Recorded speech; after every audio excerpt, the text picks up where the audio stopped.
علاج تساقط الشعر بعد الولادة. أول شيء صباح الخير وجمعة مباركة علينا وعليكم يا رب.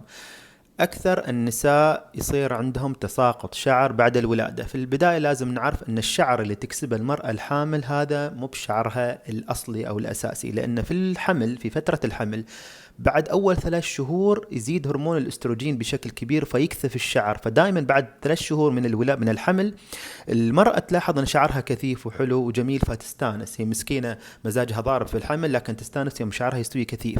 فيوم تبدأ تربي تلاحظ أن هالشعر الكثيف فجأة بدأ ينزل وتروح عند الطبيب، أو بدأ يتساقط وتروح عند الطبيب ويسوي فحوصات. في الواقع هذا تساقط طبيعي يستمر لمدة سنة، لأنها كسبت شعر كثيف بسبب هرمون الأستروجين اللي يزيد في الحمل والحين قاعد ينقص بعد الولادة.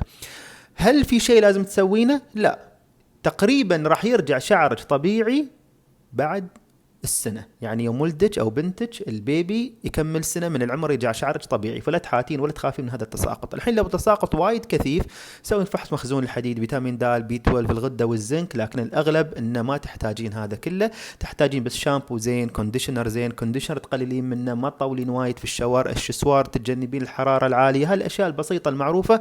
لكن هذا التساقط راح يكمل وياك وما في شيء تمنعينه، لأن هذا بسبب الهرمون راح يرجع شعرك مثل ما كان قبل.